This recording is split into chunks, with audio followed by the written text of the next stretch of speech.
Hi, my name is Tom, and today I want to talk to you about a great budget on-camera monitor, the Shimbol M5, and we are also going to compare it to my trusty Osee T5 Plus, which I've already owned, so we compare those two and see which one of these is the best bang for the buck in 2025.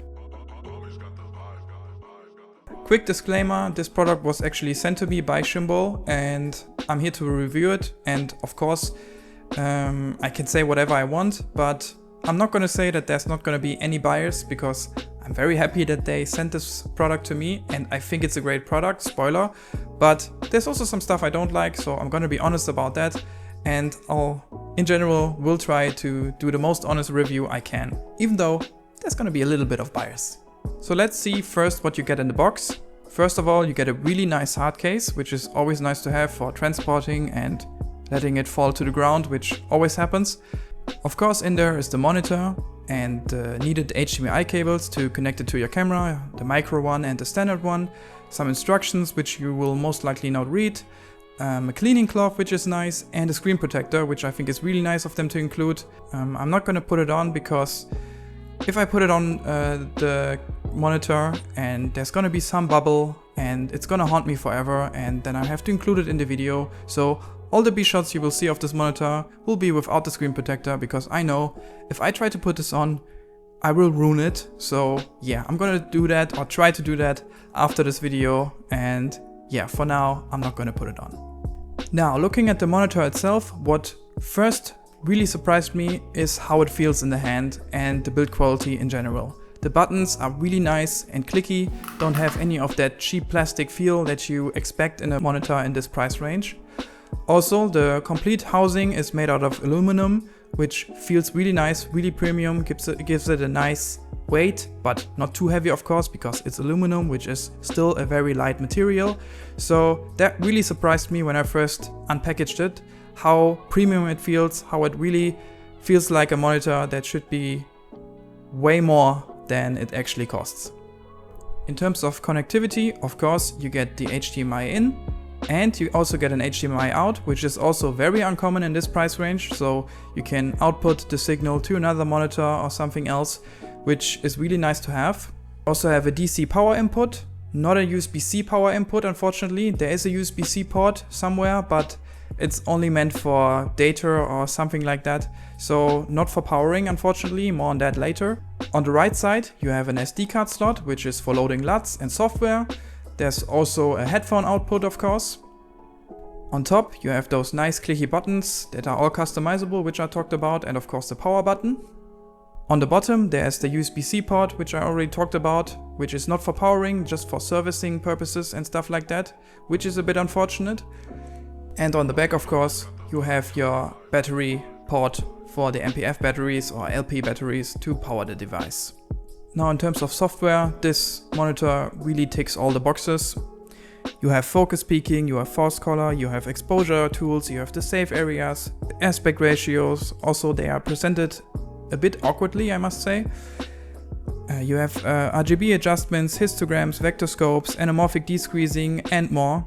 Now, I'll be honest with you, all these features I just mentioned, a lot of them I don't really need, because vector scopes, focus peaking, anamorphic desqueezing, all that stuff is great to have inside of the monitor, but I already have a lot of those features built into my camera, so the camera can just do that for me and give that feed to the monitor, and all is fine. My main purpose for a monitor is just monitoring the image on a bigger, brighter, more sharp looking screen, and that is exactly what this monitor does. It has a really nice 1200 nits bright screen, full HD touchscreen, where I can zoom in and check if everything is in focus on my Blazer anamorphics, which are really finicky and really hard to pull focus on. And for that purpose, this monitor is just perfect and ticks all the boxes for me. Now let's compare this monitor to my Osee T5 Plus, which is roughly the same price. It is an older monitor, so the Shimbol is quite new, but checking the prices now, they are quite similar in price. And when I first compared them, the first thing that you immediately notice is the build quality. The Osee really feels like a toy in comparison. because it's completely made out of plastic.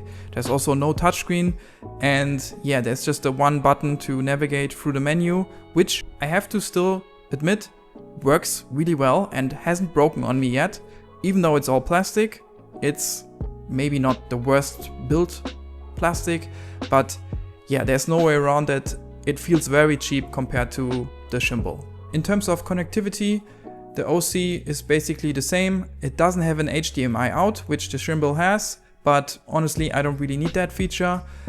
One feature that the Osee has, though, over the Shimbol is that it is capable to be powered over USB-C, which I think is really handy to have and would be nice if the Shimbol had that as well. In terms of screens, both of these monitors offer a 1080p image. Both are nice and bright. The Shimbol, however, is 200 nits brighter in terms of what it says on the paper. I cannot really measure it, but from what I can see, the Shimbol is a bit brighter. In terms of viewing angles, there's also, maybe it's because of the brightness, a bit of an edge on the Shimbol, but overall, both of them offer a really nice image. You also have to keep in mind the Osee comes with a sun hood, which kind of makes up for not having 200 nits more brightness, I guess. So in terms of the screen quality, I think both of them are very capable still. Now in terms of turning the monitor on, the Osee also turns on a bit faster. I mean, both of them will not win the prize for fastest turning on monitor, but the Shimbol does take a really long time in comparison to the Osee. So that's basically it with the comparison. The Osee is still a very capable monitor, and if it's on sale, it's still a good option, but the Shimbol is still better in almost every way. It's a touchscreen, it's brighter, it's a much better build quality, and yeah, overall, for the same price, there's really no comparison. But again, as I said, the Osee is a little bit older and it might be on sale a bit more often these days, so it's still a good option and still a very capable monitor. Now, what's not to like about the Shimbol? I already mentioned it, it takes a very long time to turn on. Way too long, in my opinion. For me personally, it's not a huge problem. I'm not like a documentary filmmaker that needs like really fast-paced filming where I have to like capture the moment in seconds and stuff like that. For me, it's not really like a problem to wait for the camera or the monitor to turn on.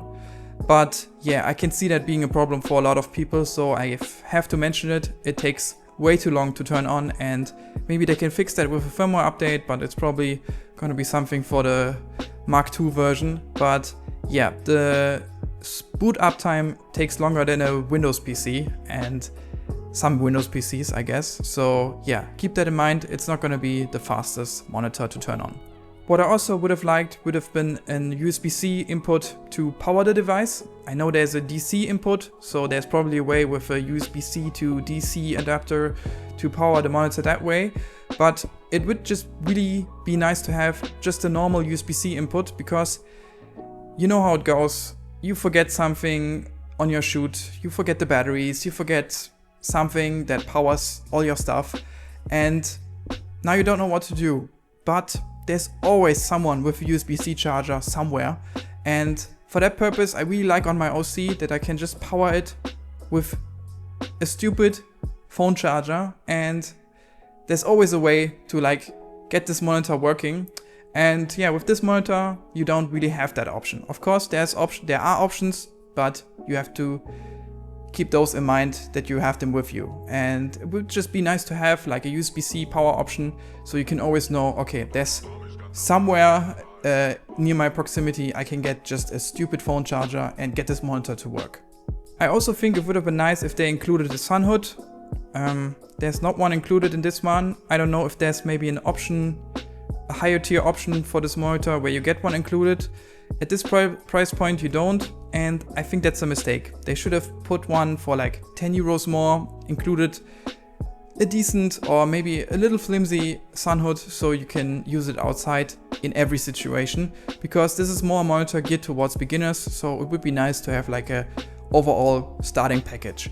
And this is not an Adamus monitor, this is not a small HD, this is not like a really well-known brand where like every manufacturer will do accessories for. So it's annoying to like find a sun hood that will work perfectly together with this one. I'm sure it exists, but yeah, there should just be an option that's included or that you can just buy right away. So all in all, just as an idea, I think it would have been great if Shimbol included this one as an all-in-one package with like a good mounting option, a sun hood, and everything else that came in the box. Then this would have been really a great, like the perfect starter kit for indie filmmakers who want to get their first on-camera monitor. And yeah, maybe the price would have been a bit more, but I think it still would have been a great deal.